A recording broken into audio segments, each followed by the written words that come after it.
ចាសស្ដីបងប្អូនទាំងអស់គ្នាថ្ងៃនេះភ្ញៀវកំងកាធាឆាខ្ទិះ2ដាក់ចូលគ្នាអញ្ចឹងយើងមានគ្រឿងខ្ទិះរបស់យើងឆាខ្ទិះរបស់យើងប្រហែលខ្ទង់3ស្ព្រាបាយហើយខ្ញុំដាក់ប៉េងខ្យង2វែកកន្លះហើយនឹងប៊ីចេង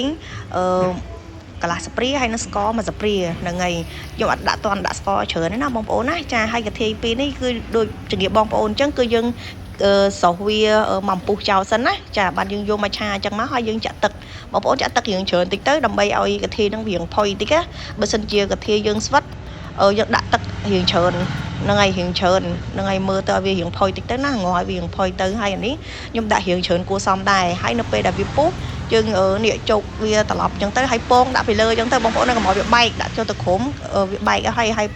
ពងហ្នឹងក៏យើងដាក់ស្រុះហើយជាមួយគ្នាពីមុនហើយដែរបានវាអត់អីវាអត់បែក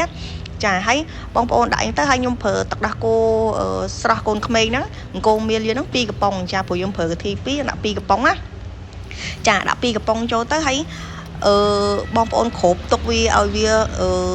រៀងដោះគោនឹងសិនណាគ្របវារៀងដោះគោនឹងសិនចាំបងប្អូនភ្លក់បងប្អូនពេលដែលយើងទឹកអត់តន់ដាក់ដោះគោអត់តន់អីយើងអត់តន់ភ្លក់ឯណាចាំតែពេលវារៀងដោះគោរៀងអីហើយចាំបងប្អូនភ្លក់ហ្នឹងហើយនេះបងប្អូនឃើញទេឃើញរៀងខាប់ចឹងនេះវារៀងដោះគោហើយយើងអាចភ្លក់បានឯប៉ុណ្ណឹងណាបើសិនជាស្ទើស្ករថែមស្ករស្ទើម្សៅស៊ុបថែមម្សៅស៊ុបហ្នឹងហើយយើងអត់មានប្រើទឹកស្អីទឹកត្រីទឹកស៊ីអ៊ូអីទៀតទេណាចាហើយយើងភ្លក់ទៅឲ្យល្មមទៅយើងទុកបន្តិចទៀតបងប្អូន